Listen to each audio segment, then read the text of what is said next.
Italian ভাষা শিক্ষার আজকের ক্লাসে আমরা প্রথমেই যে জিনিসগুলো শিখব সেটা হলো ইতালিয়ান বর্ণমালা। ইতালিয়ান বর্ণমালা কী কী এবং এগুলোর উচ্চারণ সম্পর্কে আজকে আমরা এই ভিডিওতে জানব। তো ইতালিয়ান বর্ণমালা মূলত আমরা যে ইংরেজি বর্ণমালা আছে ২৬টি, সেখান থেকে আমরা ২১টি বর্ণ ইউজ করব ইতালিয়ান বর্ণমালার শেখার জন্য। তো ইতালিয়ান বর্ণমালা আসলে এই ২১টি আপনারা যেগুলো দেখতে পাচ্ছেন এই ২১টি বর্ণমালায় ব্যবহার হয়।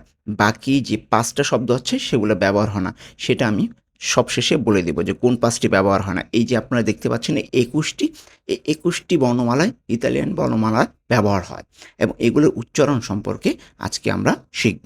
তো চলুন প্রথমে আমরা কি শিখব? আমরা যেটাকে বলি এ, ঠিক আছে? ইতালিয়ান ভাষায় সেটা বলা হয় আ। উচ্চারণ আমি লিখে দিয়েছি আ। কি বলবো? আ। তারপর আসে বি।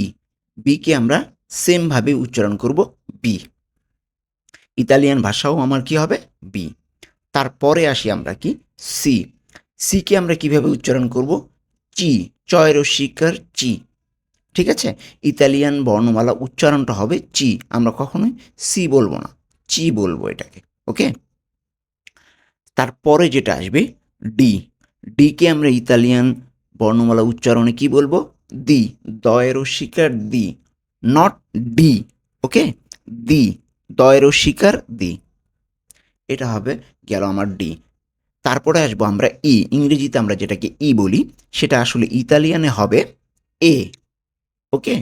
আমরা প্রথমেই যে আমাদের ইংরেজি বর্ণমালাটা রয়েছে এ, ওইটার মতোই উচ্চারণ। ই কে বলবো আমরা এ।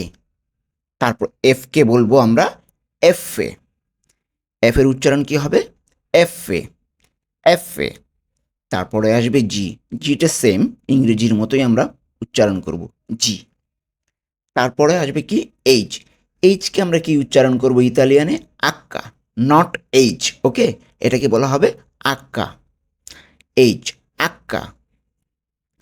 আইকে আমরা বলবো রস্যই। ইংরেজিতে আমরা রস্যই উচ্চারণ করি না? ই। ই। আইকে বলবো ই।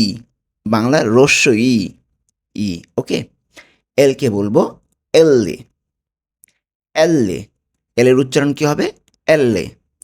এম এর উচ্চারণ হবে এম্মে, নট এম। এম্মে। ওকে? এনকে বলবো এন্নে। তারপরে আসবে ও। ওকে আমরা বলবো অ। ঠিক আছে? স্বরে অ। ও এর উচ্চারণ হবে অ, স্বরে অ। তারপর আসবে পি। পি এর উচ্চারণ আমরা সেম ইংরেজির মতো পি হবে। ঠিক আছে? আর কিউকে কি বলা হবে? কিউকে কিন্তু কিউ বলা যাবে না, ইতালিয়ানে হবে কু। ঠিক আছে? কু। আর আর কে বলবো এররে। আর এর উচ্চারণ হবে এররে। এস হবে এসে, নট এস। এসে। টি কে উচ্চারণ করব বাংলায় হলো তয়র শিকার তি। তি, নট টি। ঠিক আছে? আমরা জিভার যেটা ভেঙে আনি টি, ওইটা হবে না। নর্মালি হবে তি। তয়র শিকার তি। তারপরে আসবে ইউ। ইউকে আমরা ইতালিয়ান উচ্চারণে কি বলবো? উ। রস্য উ।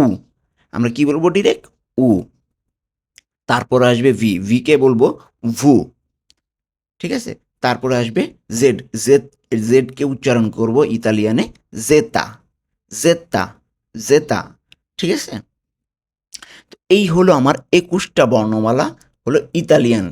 ইতালিয়ান বর্ণমালা হলো এই ২১টা। এটাকে ইতালিয়ানে কি বলা হয়? বর্ণমালাকে বলা হয় l'alfabeto। ওকে? সবুজ কালারের যে ৫টি ওয়ার্ড দেখতে পাচ্ছেন এ, ই, আই ও ইউ, ঠিক আছে? ইতালিয়ানে যেটা হবে আ, এ, ই, অ, উ। এই ৫টি হলো ভাওয়েল। ঠিক আছে? ইতালিয়ান যে আমরা ভাওয়েল জানি, ইংরেজি যেমন ভাওয়েল আছে, ইতালিয়ানেও এই ৫টি ভাওয়েল। ঠিক আছে? এটা মনে রাখলেই চলবে। পরবর্তীতে আমরা ডিটেলস এ নিয়ে আলোচনা করব। এই ৫টি বর্ণমালা জে, কে, ডাব্লিউ, এক্স, ওয়াই, এই ৫টি বর্ণমালা ইতালিয়ান বর্ণমালায় ইউজ হবে না, মানে ব্যবহার হবে না। ঠিক আছে? আমরা এই ৫টার ব্যবহার করব না। ওকে। আজকে এই পর্যন্তই।